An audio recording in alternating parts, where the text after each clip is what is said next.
Today I'm going to show you 4 different ways to solve the longest common substring problem. Let's start. Given two strings S1 and S2, find the length of the longest common substring which is common in both the strings. Let's see the example first. This is the input where S1 equals to Java 8 and S2 equals to Javed. Guys, if you notice, these two strings are same except one character A, which is extra in S1. And output of this input is 4. So given two string S1 and S2, the longest common substring is Java. Therefore, the length is 4. To understand this example clearly, we need to first understand what is the longest common substring. Let's understand this step by step. What is substring? A substring is a contiguous sequence of characters within a string, and it can be of length 1, length 2, length 3, and so on. So substring of these two strings S1 and S2 will be. These are couple of substrings which can be generated from these two S1 and S2 string. Guys, I have written dots at the end. It means there will be a lot more substring which I have not mentioned here due to space constraint. So I have taken a couple of string randomly from the superset as an example. Now look for the common substrings which is same in both the string S1 and S2. If you watch carefully, you will find these are common substrings. There will be a lot more, but for ease, we have taken a couple of samples for now. And now the final one, you need to look for the longest one from above generated common substring. So the longest common substring will be Java, and the length of the longest common substring is 4, as Java string has 4 characters. Now it should be clear what we are planning to achieve here. As we know, the string is a sequence of characters, or in other words, it is a character array. So far, I have considered S1 and S2 as a string, but going ahead, we will consider this problem in terms of character array. So it will look something like this. Here we have just converted a string into character array, and rest will remain the same. Let's build the logic around it. Here I am going to use the same example. Here X and Y are the character arrays, and M and N are the length of the arrays respectively. If you compare these character arrays, there will be only two cases. Either character will match or don't. Let's take the case 1 first, when the last character matches. If the last character of both the string matches, we can recursively match for the remaining characters and keep a track of the current matching length. So the equation of the case 1 can be written something like this, where LC substring is a recursive function with parameter X, first character array or string S1, Y, second character array or string S2, M, index of X array, N, index of Y array, and LCS count, a variable which will maintain the longest common substring count. If the last character of both the string matches, call this recursive function again for the remaining characters by reducing the index by -1 and incrementing the LCS count by +1. To keep a track of the current matching length, we'll store it in a LCS count 1. Note, here we are using M-1 and N-1 for the last indices because the array starts from 0 onwards. Let's see the case 2. When the last character doesn't match. If the last character of both the string are different, we start two new recursive calls by skipping one character separately from each string and reset the matching length to 0. So the equation of case 2 can be divided into two subparts and can be written something like this. Part 1.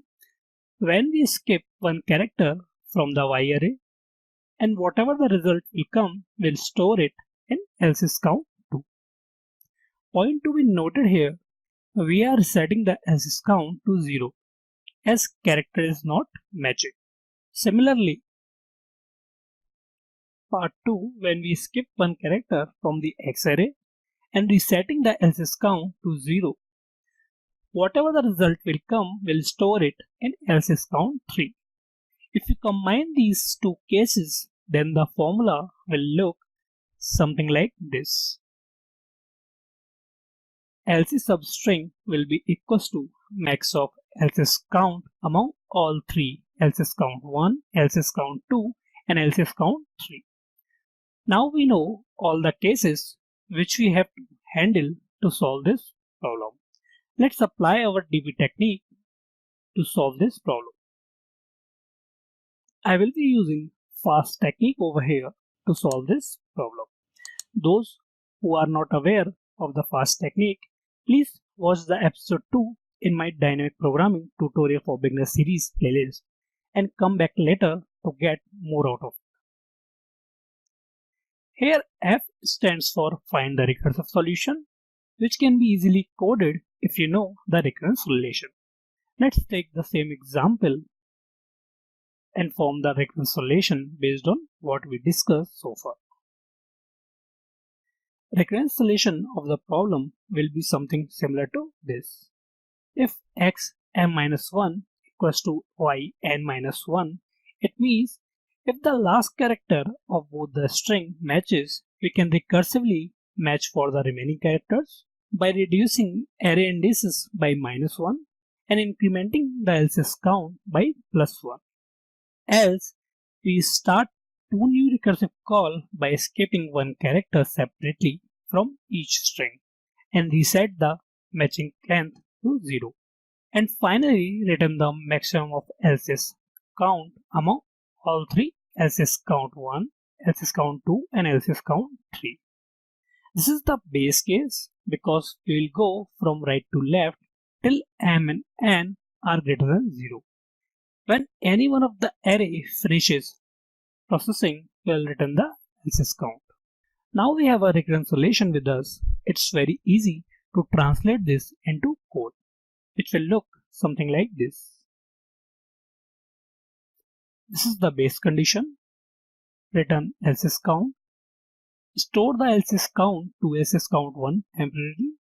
If x m-1 equals to y n-1, call else's substring function recursively for remaining string by reducing the m and n by -1 and incrementing the local else's count by +1. And finally, store the overall result in else's count 1. Else call else's substring function recursively by skipping y index and resetting the else's count to 0. Whatever will come, store the result in else's count 2. In the similar way, call else's substring function recursively by skipping x index and resetting the else's count to 0. So whatever will come, store the result in else's count 3. And finally, we'll return the maximum else's count among all. Guys, here I have not used any data type for variables because it will vary based on the programming language. So to keep the solution generic, I have removed all language specific code from this. The time complexity of this solution will be O 3 raised to the power m plus n, and the space complexity of this solution will be O m plus n. To know more about the complexity analysis, how it is derived, please watch the previous lecture of the dynamic programming series. Let's move on to the next step, the FAST method. Analyze the solution. I am taking the same example here and will draw the recursion tree. Initially, it will be LCSS with 7, 6 where LCSS is the short form of longest common substring, and 7 and 6 are the corresponding value of m and n. Here I have omitted the x and y from the argument as it is not going to be changed for the whole program. If we follow our recursive function guideline, then this tree can be broken down into 3 subtrees.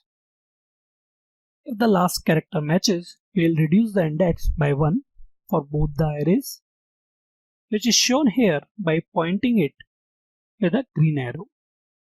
If the last character does not match, we will skip over the character by reducing the index by 1 separately from each string. So for this call, we skipped y, and for this, we skipped x. So if you go down and draw this tree further, it will look something like this. Here, each and every node again expanded or broken down into subtrees, and it will keep on continue until it reaches 0. If you closely look into these recursive calls, you will find there are a lot of recursive calls which are overlapping. I have highlighted the same with different color combination so it will be easy to visualize. If you expand these subtrees further, you will find more recursive calls down the line which are overlapping. Now it's pretty much clear that we are going to solve the same problem or the recursive call again and again. Then why don't we compute the result for one call and store the result for future reference? So here comes the third step of first technique. Save the result, which is also known as top-down approach with memoization. For saving the result, we'll use a caching mechanism, also known as memoization. So we'll use cache here, which can be n-dimensional array or hash map, whichever is best suited for you based on the requirement. And we have 2 options to use it, either on method level or global level. Let's see the first one when cache used as a method argument. In this recursive call, there are 3 params which will keep on changing. Index of x, which is m, index of y, which is n, and else is count. So we have to take a 3D array to maintain all 3 states. Here BP array is of an object type, which is by default null. If you want to use an array of primitive type, you can fill in with any default value like -1, which will never occur as a part of your solution. If you compare the solution, it's similar to the previous recursive solution. You'll find the only difference between these 2 solutions is cache. The main difference is highlighted in red. If you use cache on the global level, then the solution will look something like this. Here cache is removed from the method argument and moved it outside on global level, and the rest will remain the same. Let's move ahead and see the final step of first technique. Tweak the solution, which is also known as a bottom-up approach or pure DP solution. Bottom-up approach says solve the problem for smaller values and build the generic solution on top of it. We use an n-dimensional array to solve this problem in a bottom-up manner, which will also known as tabulation method. Let's take the 2D matrix memo of size m+1, n+1 to solve this problem, where I represent the row and j represent the column. We will fill the first row and column with zeros because initially the longest common substring length will be 0 if either one of the string is empty or null. Compare the character of row and column one by one and see if it is matching. Here j is matching. In that case, taking the length of previously calculated longest common substring so far and increment it by +1 because we have just found a one character which is matching. So the value of memo 1 and 1 will be equals to 1. In a similar way, let's compare j with a. Is it matching? No. So put 0 here and move ahead. Do the same for this complete row. As j is not matching with any character, then every cell will have 0 value. Let's do the same for second row. Is a equals to j? No, right? Then we'll store 0 for this cell and move next. Is a equals to a? Yes. Check the length of previously calculated longest common substring so far and increment it by +1. Because we have just found one more character which is matching. So the value of memo 2 by 2 will be equals to 2.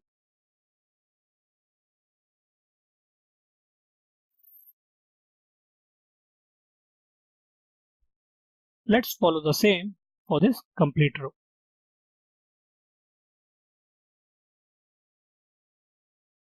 So now the table will look something like this. Do the same for third row, then the table will be. Now repeat the same for fourth row, and the fourth row's entries will look something like this. Repeat the same for all rows and fill the complete table. So the complete table will look something like this. Look into the diagonal. There are one common substring of 4 characters, which is Java, and one common substring of 3 characters, which is aid, and other common substring of 1 character. But we are more interested to find the longest common substring, which can be extracted from the table by finding the largest value among all entries inside the table. So the largest value from this table is 4, which is our answer. Based on this approach, we can come up with the formula which we use to fill the table. If the character of both the arrays is matching, then the current cell value will be previously diagonally calculated cell value plus 1, else 0. We will use this table and below formula as a reference to build the bottom-up solution. Here is the bottom-up solution. We will take memo table of size m plus 1 n plus 1 and one variable result to compare all table entries. There are 2 nested for loops to traverse each and every element inside the table. The first condition is if I equals to 0 or j equals to 0, fill the first row and column with 0. As we have the longest common substring of length 0 so far, if either one of them is empty or null. If the character of the row and column are matching, then cell value will be previously diagonally calculated cell value plus 1. At the same time, we are comparing each cell value with result variable and storing the largest value inside that. Else we will store 0 corresponding to that cell value. And at last, the result variable will hold the length of the longest common substring. Just to note here, for calculating memo ij value, we are using xi minus 1 and y j minus 1 for comparison, as there is 1 unit difference in these indices. In memo table, one index corresponds to 0 indices in input x and y. The time complexity of this solution will be O m into n, and the space complexity of this solution will be O m into n. Now it's time to see the quick demo for all the approaches which we have just discussed. Let's see the algorithm in action, guys. This is the method 1, guys. Recursive solution, top-down approach. LC substring m1, which is a method 1. So in that we are passing x, y, m, n and LCS count. So this is the same thing, guys, which you have seen earlier. If m and n is less than or equals to 0, we'll return the LCS count. Here we are storing the LCS count to LCS count 1 temporarily. because this is a local one, so we have to extract it. If x m minus 1 equals to y n minus 1, we are calling this function recursively by reducing the index of x, index of y, and incrementing the else's count to +1, because we have just found one character which is matching. So we have to recursively do for all the characters. That's why we are reducing the indices. If character doesn't match, call this function recursively by skipping over x and y separately. So we are skipping y indices here and storing the result in a else's count too. You can see here we are passing 0 as a else's count because the characters are not matching. The similar way we are initiating one more recursive call by skipping the x indices and putting the else's count as 0 and storing the result in else's count 3. And at the end we have to return the maximum of all. So this is the function where we are comparing all these values and returning the final result. This is the method 2 approach 1, guys, recursive solution with memoization, where we will use caching on method level. So this is the same solution, just we have added one parameter which act as a cache. So this is the main logic here, guys, for the caching purpose. If dp, mn as its count, these are the indices, because these are the 3 state which will vary for every execution. So if dp is not null or not defined, we will return the result from this 3D array, or basically from the cache.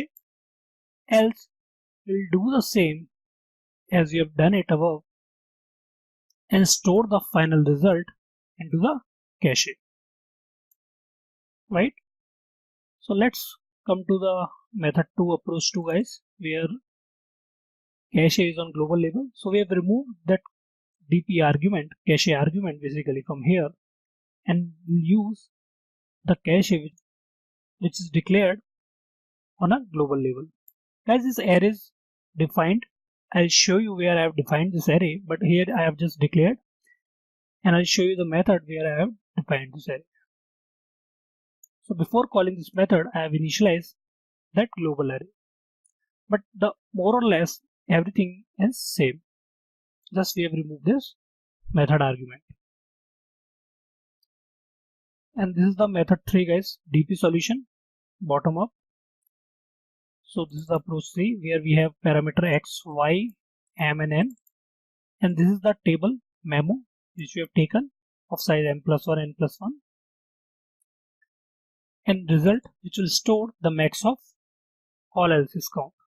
So these are the 2 nested for loop, guys, which we'll use to traverse the complete memo table. If I equals to 0 or j equals to 0, we'll put memo ij equals to 0. It means we are initializing first row and first column with 0. Because if any one of the string is empty or null, it will be 0. Else, if character of the string are matching, if x I minus 1 equals to y j minus 1, we'll use the previously calculated diagonal value plus 1 and we'll store it to memo ij. At the same time, we'll use the result variable to compare with this value. Whichever is max, we'll store into the result, because at the end we need the maximum value from the table or the longest value from the table. Else we'll put memo ij equals to 0. So after completion of these 2 nested for loop, we are just storing the memo table on cache, which is another 2D array, because I want to show you how this internally will populate the table.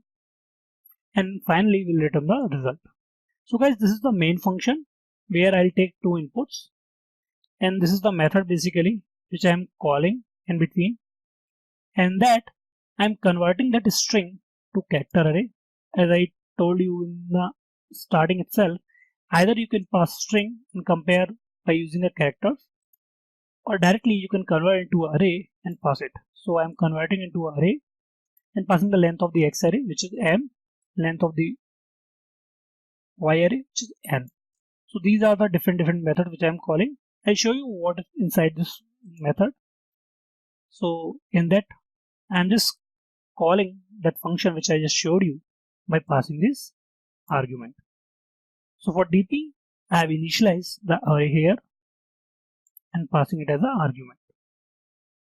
I hope guys now you know where I have initialized the cache. And at the end, I'll print all these solution with the corresponding times. Let's run this program. So the string 1 is Java 8 and the string 2 is Javed. So if you see guys, this is the output. So output for all the solution is 4 because it's the same problem. Just we have solved with different methods. So every method is written 4. And this is the algorithm basically guys. And with the time which is taken. So the recursive solution has taken this much nanosecond.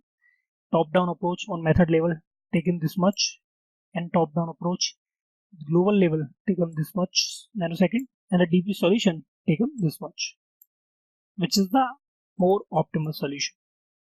And this is the memo table guys, which will be used in bottom approach. 1, then 2, then 3, then 4, then 1, 2, 3. This is what we have filled in earlier, right? So that is why I have initialized the cache with the memo table and I'm printing it over here. So it will help you to visualize this is what we have done it. I hope guys you have enjoyed this tutorial. If you find it useful, please like, comment, share with your friends. Thanks for watching guys.